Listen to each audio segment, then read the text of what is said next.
Welcome to another edition of Open Season with Allen. I'm your host, Billy Allen. Over to my left is Brian Murphy, producing the show. What up, what up?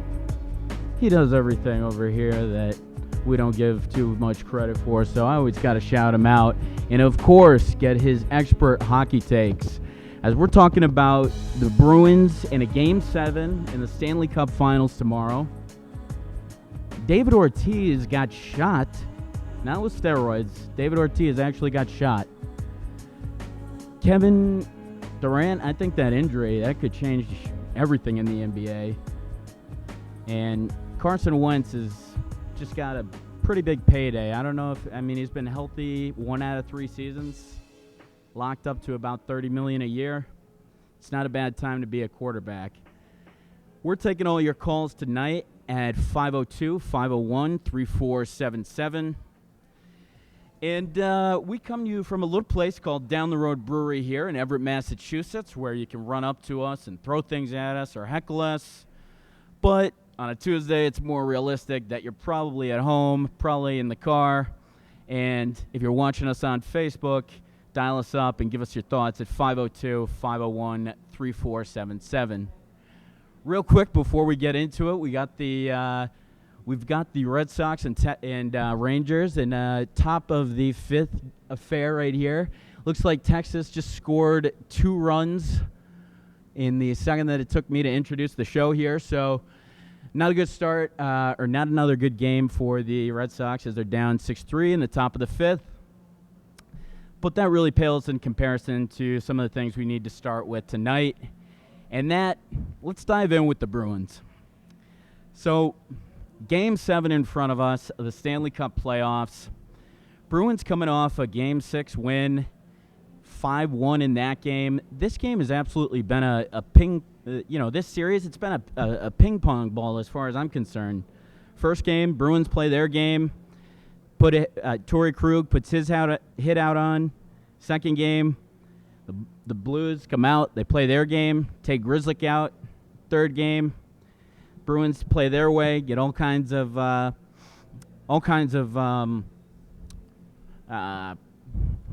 on. What is it? Power plays. Power plays. Good Lord. All kinds of power plays, and they scored that one. I think that was 7-2. So it's really been interesting. It seems like, the Blues, they want to play that style where they kind of beat you up, slow you down a little bit more. And Bruce Cassidy, I definitely have to give him credit in Game 6, really kind of turned everybody out. And we've got somebody ringing through right now. And you are live with Open Season. Who do we have? Yeah, we got Justin from Charlestown. Big fan of the show. Hey, Justin. How's it going tonight? What's on your mind? Good. Well, first off, I called in because I saw the Facebook post today. Thought the video was hilarious. Yeah. I was perspiring just a tad, I think. Yeah. It's funny. Airbnb is never really advertised when they don't have air conditionings, Yeah, you seem like a person that sweats a lot, too, so I can only imagine. Yeah, one of the bullets I forgot to check when making that reservation, but... yeah, of course. Anywho. Wanted to talk Bruins here. What do you got? Tomorrow night.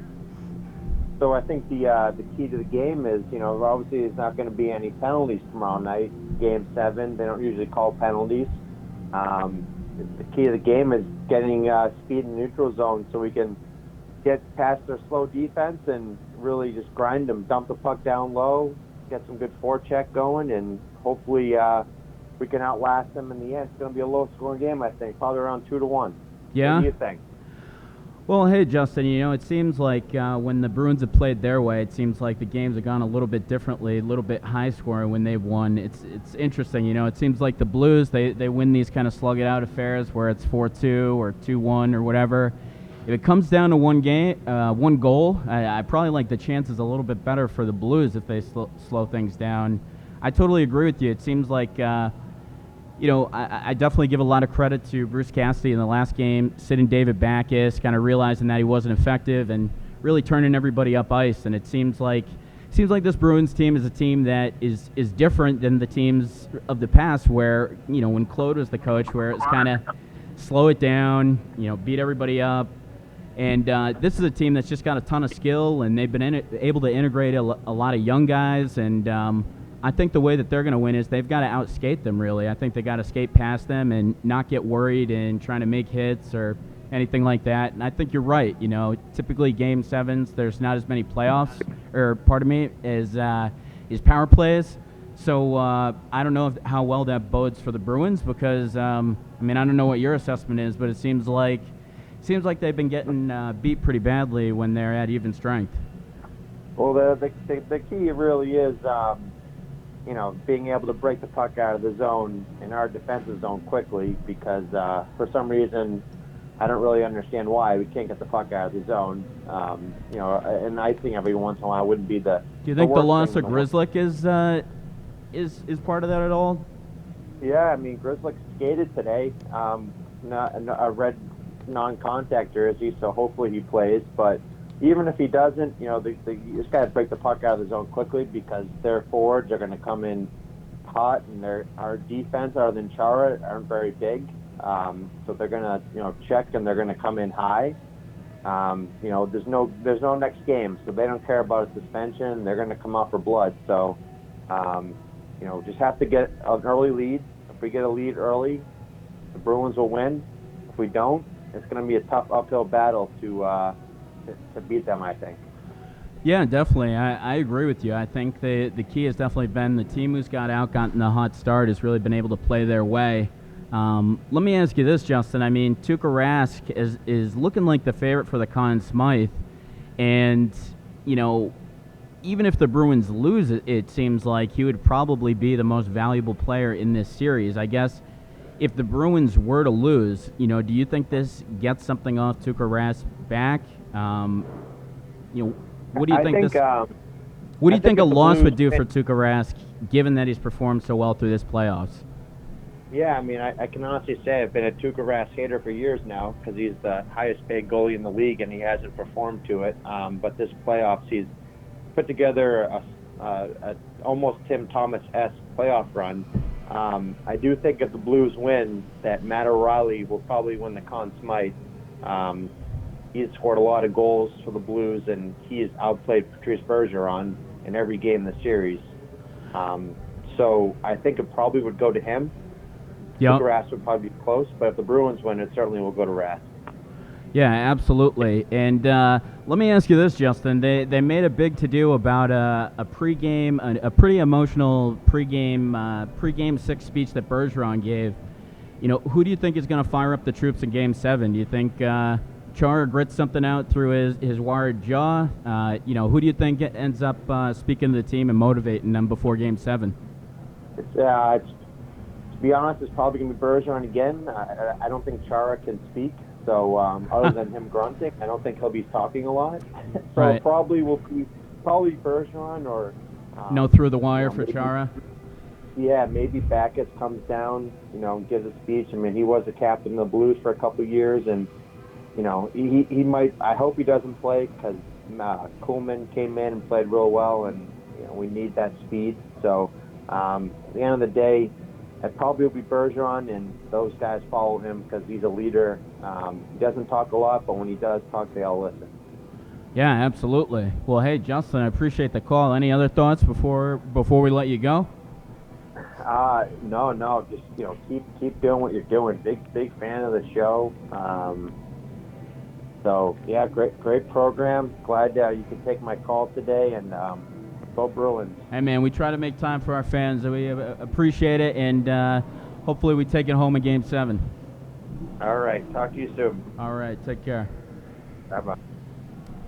So good stuff there out of Justin. I think he hit on a lot of things, Brian, that I think we'd pretty much agree with. It seems like when you want to get in a fist fight with this Blues team, or when you slow things down, it seems like that's where the Bruins have ultimately had trouble kind of skating past them. And I think a lot of the things that Justin said there, and as well as the way that Bruce Cassidy has made some adjustments, seem like they're kind of going to go with that same strategy in Game 7, I would assume. What do you think? More speed, yeah, right. Yeah, definitely. Try to overwhelm them with skating, and yep. Sure.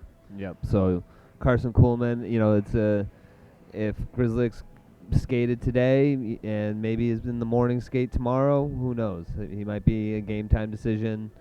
But him, Kuhlman definitely showed you something, so you want to keep him in the lineup and just go for more speed. Yeah, well, it's nice to finally see the little pest, do something too. It seemed like Brad Marchand had a pretty quiet series, so yeah, all only empty net goals. So, I think what did he have? 40 goals this season or so, and then he's definitely been slowed down a bit. That whole first line really seems like Sean Corrali in that second line has really been generating. Their depth has saved them, for sure. The first line has been very inconsistent, and as been pointed out a ton, has been reliant on the power play. Sure. Well, I guess as far as you see it, any other keys for the game tomorrow? That we may not have talked about. Anything you're looking for? I mean, I think Rask has been the best player on the ice for this Stanley Cup final. I don't see that changing. I see him at least keeping it to a very low-scoring game. Absolutely, yeah. It would seem that's the thought. I actually heard Bruce Cassidy talking today, and he was saying, really not worried about Tuukka Rask at all. He's like, it's more about getting this team ready, and just seems like Rask is in a position where the team has a lot of confidence in him, and kind of like Justin had said, this is really the first time that he's strung together an entire postseason of good play. It seems like in the past, stringing together some good games in the postseason, but maybe miss, and it seems like this is the first time he's really been able to put together that kind of championship, that thing that he can really stamp on his resume as well, too, as being a goaltender that pretty much been active for about 10 years now, like Justin said, very highly paid, and I think what do we get? Tuukka Rask in that Andrew Raycroft trade about what have we had? Tuukka Rask since he was 17, 16, or whatever. Yeah, it was forever ago. Yeah, so it would be great to see him cap this off, obviously, and that's pretty much what I got on the Bruins so far. I got to go to last night's game. I mean, I think everybody is talking about, while we're talking about finals, of course, we're in the midst of the NBA finals, and just finished up a pretty close, really a nail biter of a game 5, with the Warriors coming out on top, 106-105. Everybody's talking about this. Kevin Durant in the second, and Kevin Durant came back. Had one practice in him and got out there on the court. Pretty much couldn't miss anything. Put out 12 quick points. Looked like he got beat actually a couple times to the hoop. And really the first time he tried to make a lateral move, that crossover on the right-hand side, it just did not look good. And I could honestly see kind of like the movement in his, like you could almost see the Achilles tear. It was pretty gross, and you know what, for me, I thought the reaction to it was a bit crazy. It's something that I've really never seen in professional sports. I mean, why don't we play Bob Myers a little bit right after the game last night, talking about Kevin Durant, how they managed the injury, and obviously very emotional.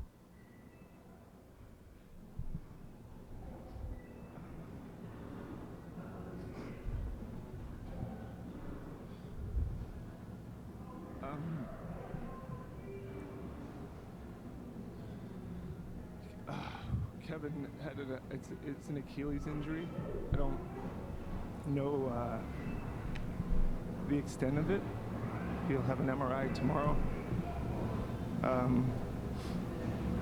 Prior to coming back, he went through 4 weeks with our medical team, and it was thorough, and there was experts and multiple MRIs and multiple doctors. And we felt good about the process. He was cleared to play tonight. That was a collaborative decision. I don't believe there's anybody to blame, but I understand this world. And if you have to,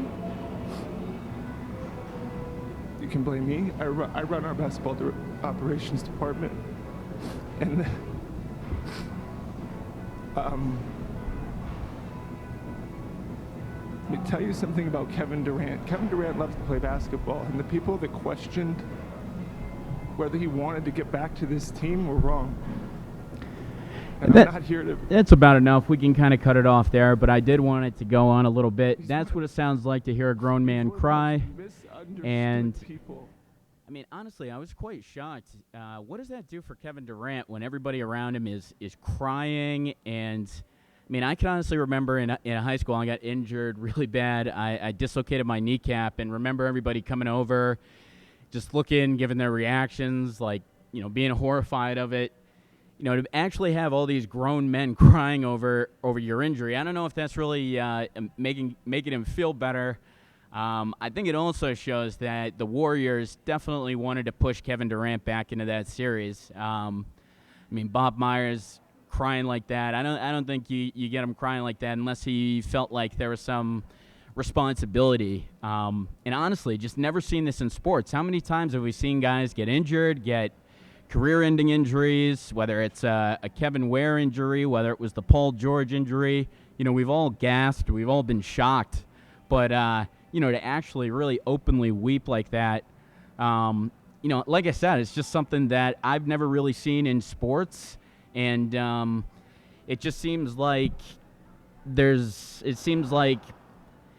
to me, I'm not a doctor, but it seems like they really misdiagnosed what Kevin Durant was dealing with. They called it a light calf strain, and the first time that he actually makes a cross-court dribble or goes to his right, he just absolutely, you know, looks like he ruptured his Achilles. So I don't know how much they did there. I think playing him off one practice was a tough choice too. And then one of the things was you hear that some teammates were playing through all these injuries, and everybody's kind of wondering, well, can Kevin Durant, you know, be a gamer here and get through it? And you kind of heard some of the rumblings too, because Kevin Durant through the first couple series, he actually in the Clippers series, he had only put up like 8 shots or so the first couple games. People were almost wondering, you know, if he was buying out to some degree. And then it was like, oh, you want me to score? All right, I'm going to start scoring 35 every night. And he did until he got hurt. And then he had been off for about 4 weeks or so, but I think that might be the medical staff and Kevin Durant maybe hiding something that was a little bit bigger. I also think there was something in Kevin Durant that probably wanted to get back and prove that the Warriors actually needed him to win. You know, for me, that was really the big story, whether it's can this Warriors team beat the Raptors without Kevin Durant, or would Kevin Durant ultimately come back and save them from a deficit? So the Warriors live to fight another day, and I think we have to question that last play and kind of how they ended the game there. Kawhi Leonard definitely making a questionable decision, hanging onto the ball with 6 seconds left, throws the ball out to Fred VanVleet, who throws the ball to the ultimate choker, Kyle Lowry, who I don't know how Draymond Green cleared that much space, but it looked like he cleared about 10 feet in one, you know, in a second or so to get a couple fingers on that ball. And how ironic would it be if Kyle Lowry just taking that shot to literally win the championship? And I don't think a lot of people put it in that case, but Kyle Lowry, kind of the last choker that, you know, got abused by those LeBron teams, still hanging around and still not able to quite put the dagger in. For me, that play's got to be Kawhi driving, trying to get a foul, doing a pullback, you know, fade away, something like that. Not giving that shot up to Fred VanVleet and not giving that shot up to Kyle Lowry. So you saw the double team coming, but definitely thought Kawhi could have done something. And if it's me, that ball's going to Kawhi 100%. So you got to ask yourselves, did the Raptors potentially let one off the line here? Because we all know that even though the Warriors aren't going to have Kevin Durant, even though they've got Kevon Looney, who's dealing with injuries, and Boogie Cousins, whatever he can give you, 25 minutes or so, this is a dangerous team that you want to put the nail in. And to give them one more game at Oracle, the last game at Oracle, it's totally a jump ball. And we always say this, in a Game 7, it's cliche, but in a Game 7, anything can happen. So you could potentially say, look back at this and say, did the Raptors let one off? They have been really the better team throughout this and have had a lead for the majority of this series. It's really been surprising. And the guys that they've gotten to step up, from Marc Gasol to Serge Ibaka blocking shots left and right. I think you got to give a ton of credit to the GM over there, just in terms of putting together a team that wasn't going to beat the Warriors. I think so many teams, you look at Daryl Morey over in Houston, and it's, let me just try to create the Warriors here. If you look at the Raptors, they got size. They got length. They did things to try to stop the Warriors. They did things to try to be a little bit more like Houston when they were competitive with the Warriors. A couple years ago in that series where they were up, everybody thinks that they would have beat the Warriors in that series if Chris Paul was there. And who the heck knows whether or not that would have happened. But at that point, they had Trevor Ariza, they had P.J. Tucker, they had Luke Bahamute, all these long defenders that were actually able to slow down Golden State. And if you look at the Raptors, they're extremely long. They've got Pascal Siakam, they have Marc Gasol, they've got, obviously, Kawhi Leonard is probably the longest small forward you'll find. So you've just got tons of length on that team, and it's really been able to stifle the Golden State, be able to make them take tougher shots. They're shooting at a lower percentage than Toronto in this series, and they're the best shooting team in the league. So Toronto has definitely made things tough on them with their length, and I think that's ultimately the key. I think you've got to look at some of these teams that are dominated by shooting the three-pointer. You got to look at ways to dominate them inside, and Kawhi Leonard, along with this team that they put across from him, is quite long, and they've really been able to abuse Golden State in the post. You look at Marc Gasol; he's had his best game as a Raptor in the finals. You look at Siakam; they've both been able to kind of score at will, and like I said, even Serge Ibaka to some degree, being able to alter shots, and you just really see, without a big in there necessarily, and Boogie Cousins, he's a defensive liability. Let's be real. Will he get a block and a half or a steal and a half? Sure, but he's getting turnovers. He's going to miss some defensive assignments. So they're just not as strong in that area, and I think that's ultimately what you've got to do. Whether the Raptors come out on top of this, I still just like the championship medal of the Warriors. I realize it's 2 more games to win. I realize they look a little bit tired after that game last night. But if you look at Kawhi Leonard, he's also gotten a little bit more tired. He didn't shoot very well last night. He made plays when he had to, and his field goal percentage has been going down series after series. So you got to wonder, is there any toll that's starting to be taken on Kawhi Leonard, as he's a guy that showed us he needed 22 games of load management this year to be safe and healthy for the playoffs. So, again, we're in a tight one here. These games have been a lot more closer.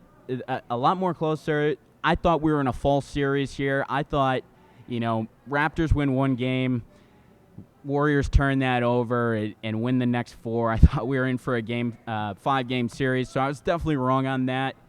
And it's been interesting to see how well Kawhi Leonard has played in this finals. It really seems like it's kind of him and a gang of pretty good guys. It's kind of reminded me of Dirk Nowitzki's championship run with the Dallas Mavericks, because you really look at Kawhi Leonard as the only star on this team. So are there good guys? Sure. But, Danny Green, again, another solid long defender that they brought in there. So a lot of small moves that GM may not get a ton of credit for, but they put together a great team around them, and I think, it's ultimately been able to challenge the Warriors where they're most vulnerable, which is close to the post. So that's about that on that. And for Game 6 in Oracle, I got to take the Warriors. The last game in Oracle Arena, you're telling me that place won't be crazy, that they can't pull something together for one game and then have this all go to a Game 7. We know the NBA likes to extend these series, go for the story. I think we're in for a Game 7 in both the NHL and the NBA. So we'll see if the Warriors can pull that out. We'll see if they stop if Bob Myers stops crying at some point. But just never really seen something in sports like that. It's almost like he was acting like he lost a family member, and I get that we all feel bad for these guys on a personal level, but just a meltdown like that, I didn't think it was a good look. So I'm curious to see what people's thoughts are on that. But for me, I didn't think it was the best look, and I think, this is ultimately going to change a lot in the NBA landscape, because for Kevin Durant, does he not go to New York this year? If he goes to New York on the Supermax deal, there's going to be tons of pressure to play. Does he do one of these 1-and-1 deals, stay with the Warriors for another year, try to go for another championship? It is, I will say this, it's very interesting that he's going to New York for his MRI, though, on the Achilles. They're playing out in Oracle, across the country to go get the MRI. You can't just get it done. Yeah, right. That is. So that's interesting. He is going to New York for the MRI. I mean, Game 6 is in Oracle, so to go back and forth like that, and again, if he's that hurt, he probably won't travel with the team, but interesting. I thought that was a tad bit interesting, but what can we really read into these tea leaves? But I've also heard Kyrie Irving now with, the potential of Durant maybe staying there for another year, could potentially be looking to do a 1-and-1 deal somewhere and line up his free agency with Durant. So does he, string another team on to make the right moves and then ultimately flee?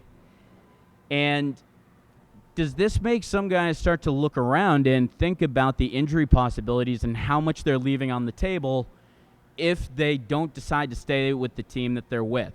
Take Kawhi Leonard, for example. He missed missed all but 7 games last year, wanted to sit out, wanted to get healthy. He loses $30 million with the Spurs last year for not staying there and doing a Supermax. And if he were to go from the Raptors to the Clippers, where everyone thinks, he'd lose $40 million on what the Raptors can offer.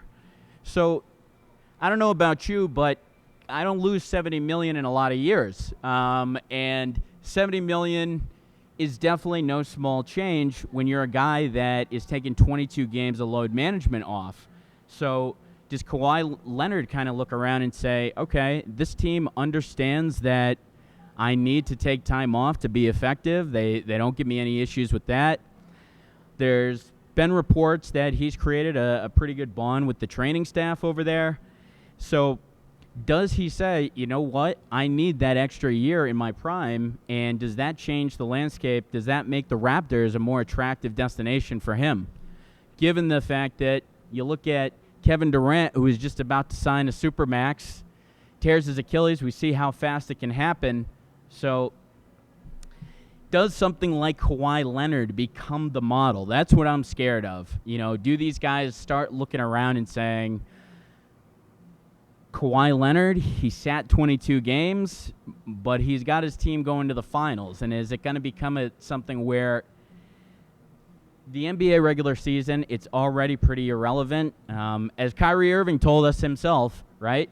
Until he got into game 2 through 5 versus Milwaukee and could hardly shoot 25% from the floor.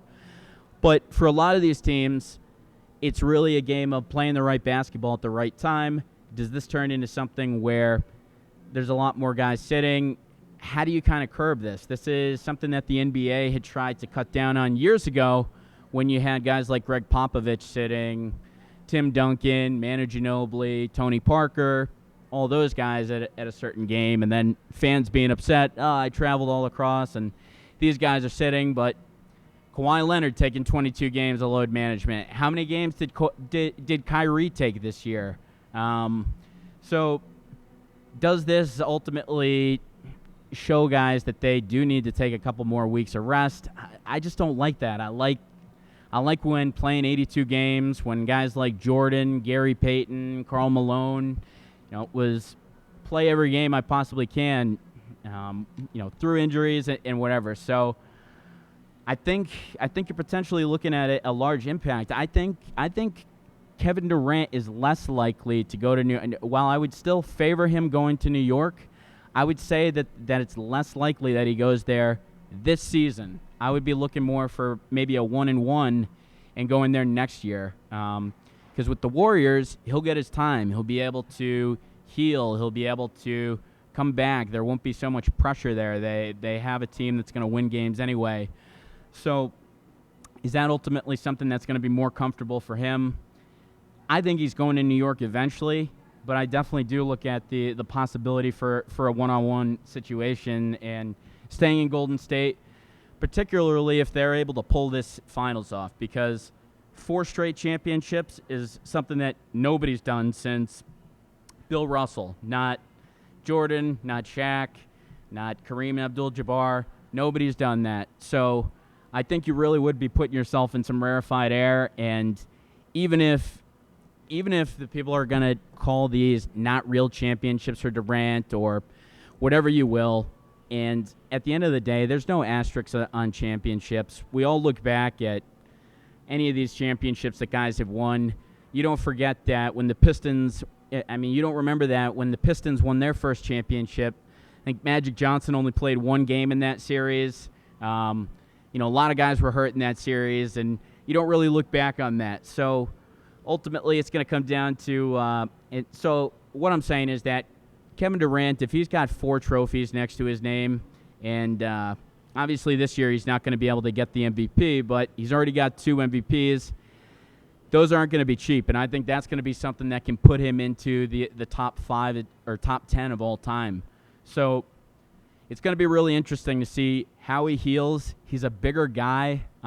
He's a 7-footer, and last year, Boogie Cousins, who's a 7-footer, got an Achilles injury, and he was hardly able to get many offers. It's something that's a lot harder for taller guys to heal from. Kevin Durant's already a little bit slight, and it had a bit of damage done on that leg with the calf strain. So you wonder how he bounces back, and you wonder how that kind of changes guys' opinions from, hey, I can wait and get however much money, or maybe I should just take this guaranteed, as they say, secure the bag. So should Kawhi Leonard, should he ultimately take a supermax with the Raptors, or should he forgo that money, and take a risk on his health? So we'll see. But I think there's definitely going to be quite a bit of fallout and quite a bit of changes. It seems like everybody is waiting on Kevin Durant. Everybody is waiting on the top guys. Everybody's afraid to go to one of these teams and be the one guy that's there. Except Kyrie Irving, apparently. He's all more than happy to stroll arm in arm with his crossing guard back down to Brooklyn and reminisce about the old days in 7th grade. And, honestly, I don't know what Kyrie Irving wants. You put him on the Cleveland team that was winning a championship, and he was taking the most shots on that team, taking more shots than LeBron on a championship-winning team. He leaves LeBron, says he can't play with LeBron, comes to the Celtics, wants to be the face of a franchise, a winning franchise, comes here and ends up being that this isn't what he wants. And it seems like he's content to take less money to go to a team that's got no track record of doing well over the past couple of years. They even have a point guard who arguably in some ways you could say is better than Kyrie in D'Angelo Russell. So is he going to get upset with young guys over there? Because last year it was all kind of humble pie. This year it was all, the young guys, got to teach the young guys, and Kyrie acting so entitled and, just kind of acting like a mini LeBron, so to speak. So it's like tried to get away from LeBron, became a lesser version of him, goes to a team that he's the leader on, a team that wins a lot of games, doesn't ultimately want that, doesn't want the most money because that's where he'd get it with the Celtics. So maybe it's just time for Kyrie to go home. Hand in hand with the crossing guard. I don't know what that guy wants, but I can't wait to get him off this team, and I hope that D'Angelo Russell outplays him and continues to frustrate him his entire time there. But aside from that, I love him. No, but it's just like Kyrie Irving has totally hamstrung this team. You know, it's like they made him. Kyrie Irving really sat on the you got to sign Marcus Smart and some of the other moves that they weren't able to make. Look at it last year. You know, maybe you trade Kyrie straight up for Kawhi if you don't think you have a chance of being able to sign him. Look what a straight up trade for DeMar DeRozan and Kawhi did for the Raptors. So, you know, hindsight's 20/20. I still think they make that deal any day, but I think thinking that it was a marriage, thinking that it was going to be a done deal, kind of like Danny Ainge had kind of portrayed, I think that was just way too naive. And even when he sat there at the Garden and said it would be an honor to play there, Kyrie has just been a weird dude. I mean, anybody with a Friends tattoo on their arm that actually means the show Friends, I just feel like you can't really trust. I didn't know about that. Oh yeah, he's got like the actual like Friends logo on his arm. Yeah. So you don't know what he wants.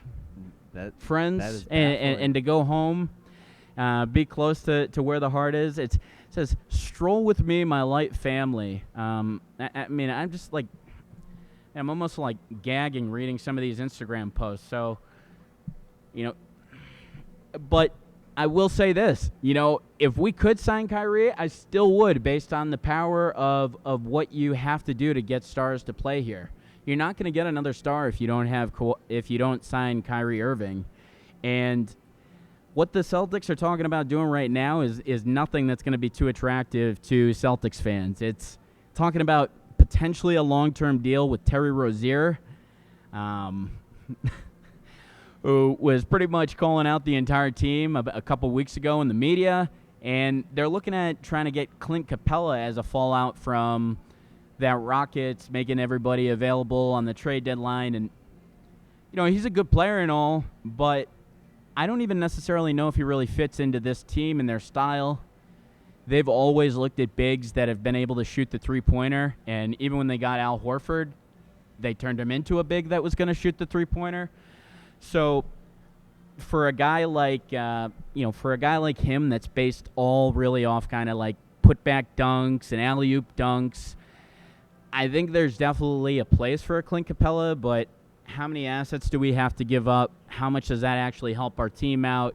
And based on the way they like to stretch the floor, does he get as many minutes as he'd probably want? You know, you could see the Celtics maybe running a guy like that off the floor, basically. So, you know, while he's good for some teams, I just don't know necessarily if he'd be the best fit for what we've seen them try to do here. It seems like they love to get spacing with their center. I mean, Aaron Baines, for God's sake, couldn't shoot the ball from 4 feet away from the hoop, and then in the playoffs last year, is making three-pointers in the first. It just seems like something that is part of the bigs that they acquire. So while there's been whispers there, I don't know how serious that would be, and I don't know if necessarily, while I like Clint Capella, he's a young guy, he's able to rebound, block a couple shots maybe, but I just don't know how well he would fit in.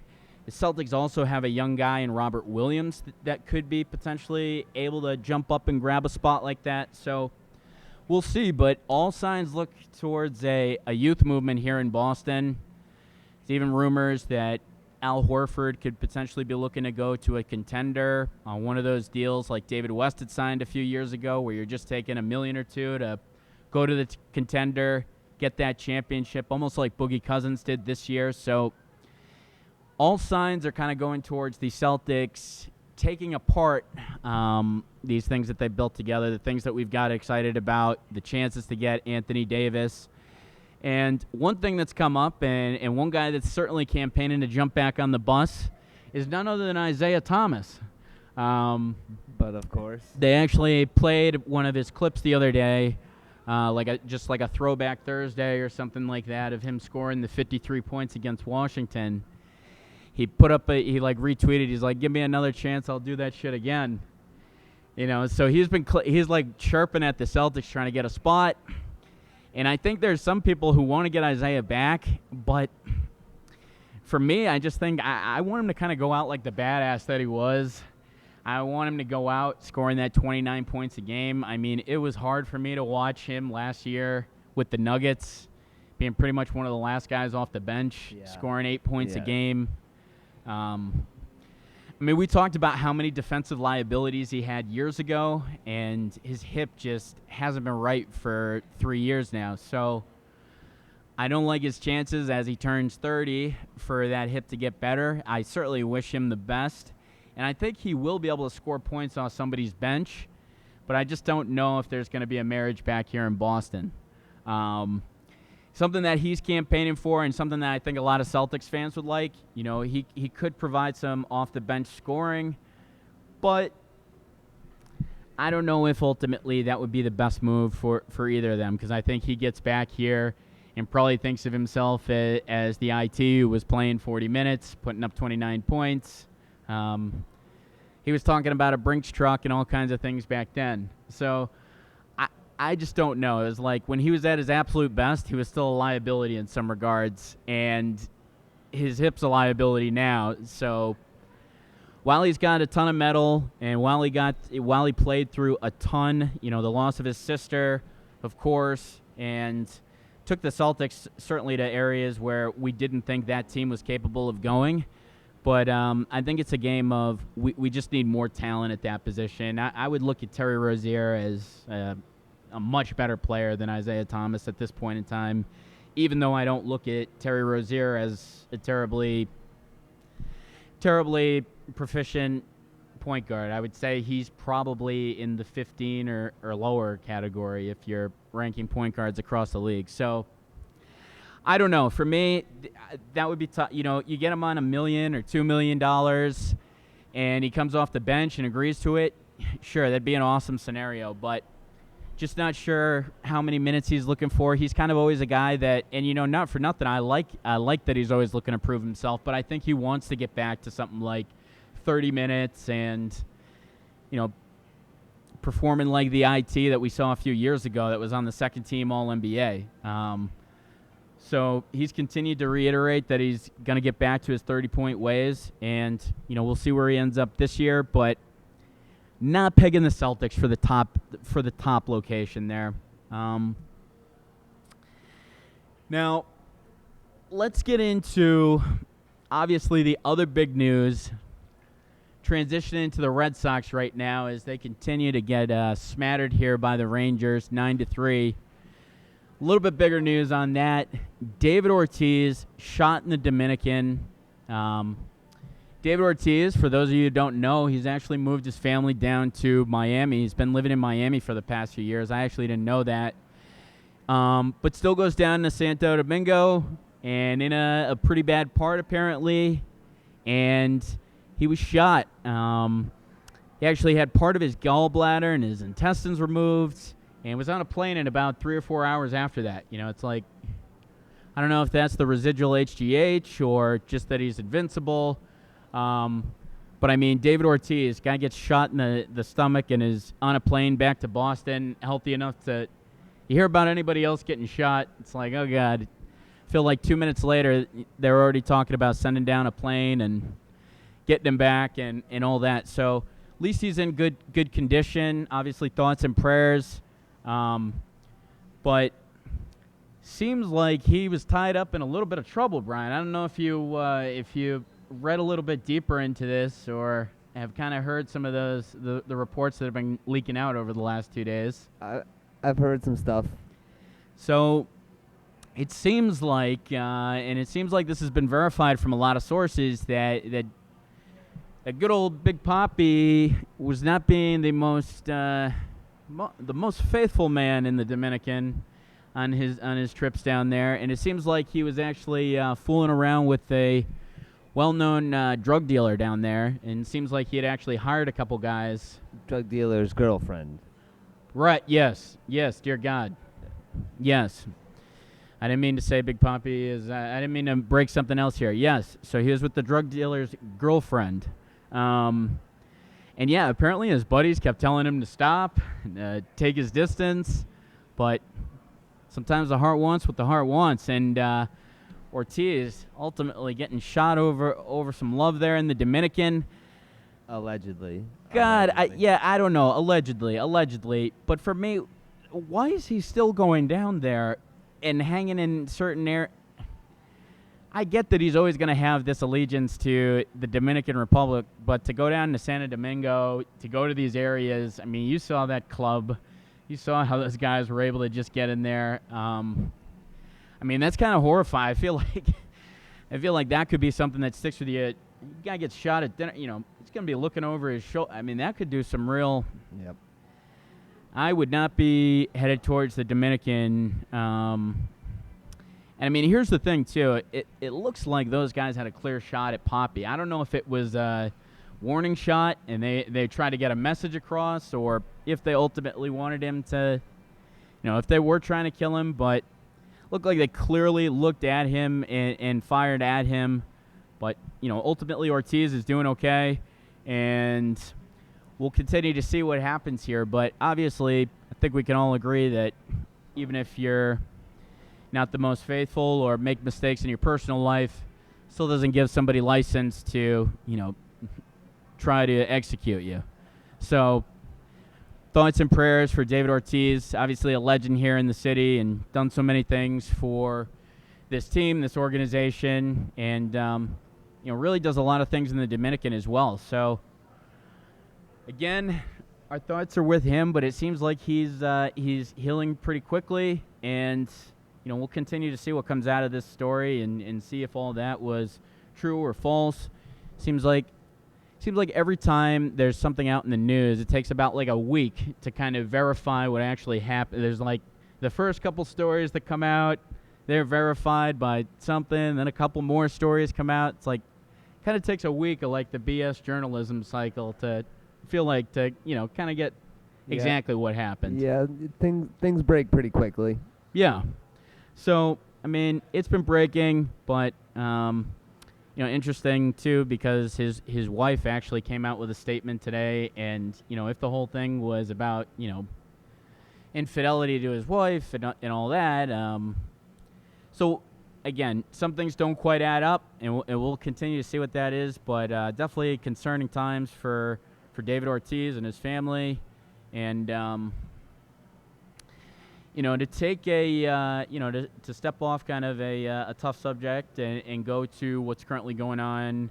As we talk in the NFL offseason, Carson Wentz getting signed to a 4-year, $128 million deal, becoming the next, rich quarterback in this league, where it seems like every quarterback now is pretty much getting paid like $25 million a year. You look at guys like Garoppolo and, so it's like Aaron Rodgers and Russell Wilson. These guys are now getting paid $33 million. It's a good time to be an NFL quarterback. Carson Wentz, 1 out of his 3 years was healthy, and even in that, that 1 year, that was his rookie year where he really wasn't as effective. It was kind of his second year where he came out. You may remember that he was definitely the leader in the MVP race over Brady. He missed the last, 3 games in that series, or that season. And I think it was just something where, he almost beat Brady in terms of touchdown pass. He had 35 touchdown passes in 13 games that second year. So we've seen an incredibly high ceiling for him, and I think this is what we look at. You look back to as far as how they do contracts. Let's look at a guy like Kirk Cousins, where the Vikings easily threw out $90 million guaranteed to a guy like that. I think we could all agree that Carson Wentz, while he hasn't been able to be as healthy as Kirk Cousins, I think we would all take the ceiling that Carson Wentz has and probably the ability that he has. So if a guy like Kirk Cousins is getting $90 million, all right, we're starting at so it's just like I said, it's honestly like he hasn't done a whole lot to get paid at this rate.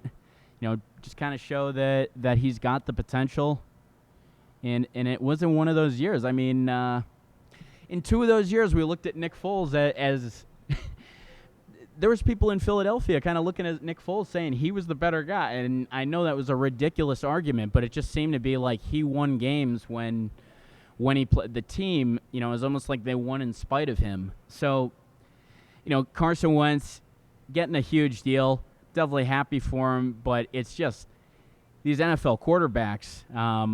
People talk about Kyler Murray and him making a decision about baseball. You think he had to think too long after seeing Jimmy Garoppolo get inked to $25 million for 5 or 6 years after playing 6 games, or some of these other things we see here where Carson Wentz plays one healthy season.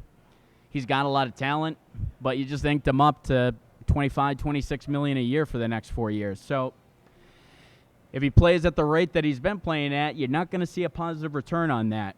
But I think he will be worth that deal, because I think I think the next deal is going to be a $35 million, and I think we're going to get to $40 million. And Patrick Mahomes, when he comes up ready to do a deal, that number's probably going to be close to $40 million a year. I'm assuming. So I don't know. It's like real estate. It just keeps going up.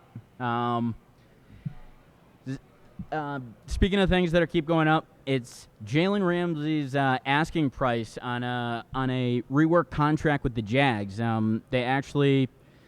His agent and the team today basically decided that there won't be a contract reworked this year and in the last year of his deal. So they gave him that last year, and they are paying him $13.3 million on a last year of a rookie contract. But you got to like this line from Jalen Ramsey saying he's going to ask the Jags for so much money next year, they're going to have to put him on layaway.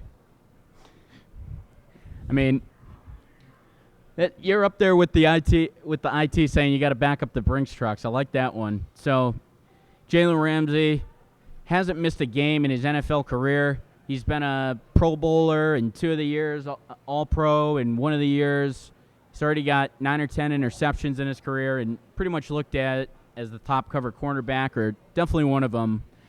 And if he's laughing and making jokes at $13.3 million a year, you can definitely imagine that he's probably going to outprice the Pats cornerback that they signed, Stephon Gilmore. He was currently the highest paid cornerback. I think that deal is going to absolutely blow that one out of the water.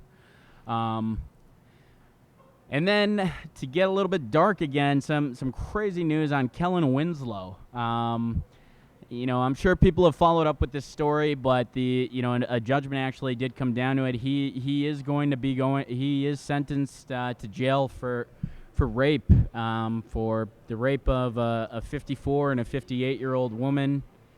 And Kellen Winslow, a guy that his father was in the NFL Hall of Fame, came out first couple of years out of college and had a couple 80 reception seasons with the Cleveland Browns of all teams, when they didn't have anybody for a quarterback. So showed a lot of talent out of the gate, but I think we'll all remember when he went nuts at before that Miami game, saying that he was an effing soldier. And maybe we knew he was a little bit tapped in, but definitely weren't picturing anything like this. And Kellen Winslow, $40 million earned in his NFL career. And now looking like he's probably going to do the remainder of his life in prison. So, and Darren Sharper, another guy that made about $40-45 million in his career, successful guy. Again, so some of these things coming out, definitely NFL not in a in a great light on some of these cases, but just a crazy development for Kellen Winslow. I feel like if you look 10 years ago, he was probably in the Pro Bowl 10 years ago, and now he's, in cuffs, looks like hell, and we just don't see that a whole lot. I think Ray Caruth was kind of like the last guy I remember really getting locked up long term in the NFL. Leonard Little killed a guy driving drunk and didn't do it any time in the slammer. So there's been a few interesting ones here. Who are you saying there? Aaron Hernandez. Well, Aaron Hernandez, but also Dave Meggett from the Pats. You remember him? So I don't know. Kellen Winslow, not up to good things. Highly successful guy in this league, and I know a lot of people kind of thought he was maybe going to be on a Hall of Fame career path. definitely far from that today. So, I mean, that's pretty much what's clanking around the NFL trash right now. Kellen Winslow, and, well, it seems like the Patriots really aren't doing a whole lot as well in this offseason, and it seems like it's interesting to me that Tom Brady, I feel like we all thought that he was going to be back for this offseason and that he was going to be playing with the team, and I don't know, is this going to be something where he one-off kind of pulls guys to practice with, where he pulls that top receiver, where he pulls Edelman, just pulls his guys and kind of practices in front of his family? I don't know. I think we all felt like preparation and being close to the team was all a big part of things, and it's almost like so many things for the Patriots last year went poorly, like Josh Gordon getting taken away from us right before the playoffs and making it look like we were going to have to go to all running backs, and Tom Brady and people not showing up to training camp. We used to put so much stock into that. Tom Brady being the first guy in the parking lot, and it was the Tom Brady spot. And not to say that I think Tom Brady works any less hard, but he's definitely not doing it with the team. So is that something that, you know, continues to carry over? Is this kind of Brady's process moving forward, that he's now going to spend time away from the team to, you know, create a longer career life for himself? Because it seems like, you know, he's ultimately got to deal with some family time here and not able to put much more of an extension on it. So is this the bargaining chip where he won't be part, you know, was it last year that he wasn't disgruntled? Was it that this is going to be a process for him moving forward? And, you know, for me, personally, there hasn't been a lot of big signings or anything like that, but I'm really excited for a guy like Sony Michel, a guy that wasn't even taking handoffs from Tom Brady in the postseason last year, or in the preseason, and almost ran his way to 1,000 yards. Ended up getting about 960 or so with a shin injury. So, I don't know. We always put this kind of, the Pats, they're over-prepared, they're there, they're working, Brady knows all this, all that, and he certainly does, but I think it is important to help some of those younger guys on the team. So, you know, again, we'll see. Is this part of Brady's practice? Does he show up for the mandatory camp? And, you know, what are the Patriots potentially going to do to just a very, very quiet offseason here for the Patriots? Don't you agree, Brian? It was, yeah. Not, you know, I think they did well in the draft, you know, but free agents wise, nothing jumps out at you. Yeah, absolutely. And, you know, probably one of the biggest name free agents they got was Safarian Jenkins, who couldn't even make it through. Right. Honestly, he was one of the bigger names. So, yeah, the Patriots definitely can't count them out, though. Now, that's the thing I'm saying. It's kind of been able to give them a license where, hey, like, maybe Brady doesn't need to go to camp. Like, maybe we don't all need to be on the same page. And I get that Belichick will probably try to reel that in as much as he can, but is it almost like Brady's beat the system that they've created? And will that influence other guys to try to work out on their own? And, you know, it'll be interesting. I think guys are definitely going to work out on their own more and more as time goes on. That seems to be the trend that we're following. Some of these top guys, they get a guy that they believe in, they work out in. We see it with Le'Veon Bell. We've seen it with a lot of offensive linemen over the years, too. Like with the Seahawks, I remember, you know, or Orlandis Gary over at, you know, with St. Louis. It's like, you know, those guys wouldn't even show up all year. They'd come back, be the best offensive lineman in the game. So I think we're kind of trending away from that, and it'll be interesting to see if that's, you know, if that actually ends up impacting the culture that the Pats have, because I think it was always such a buy-in type where it's Tom Brady's buying into everything. You can't possibly not buy into it if Tom Brady is. So, again, those are our last Patriots thoughts there as we're signing out here from Down the Road Brewery here in Everett. We got the Bruins in hopefully a game that Tuukka Rask will be able to come out with a win on tomorrow. And, Kevin Durant, for that injury, that's going to change a ton of things in the NBA. I'm excited to see what's going to happen over the next, until July 1st. I think everybody is waiting to see where people go. Nobody wants to be the first guy on that team. And, with Kevin Durant hurt, I think it changed a lot of things. And was Bob Myers crying because he realizes that it's the end of the dynasty? Really emotional. And did they push Durant to play? Did they have some hand? Obviously, Durant made his own decision, but what was it that made them so emotional? And, why did Bob Myers really feel the need to get into that explanation? It just seemed a bit weird for me. But that's my last thought here as we're signing out. And for Brian, I'm Billy. We'll catch you next week. Take care.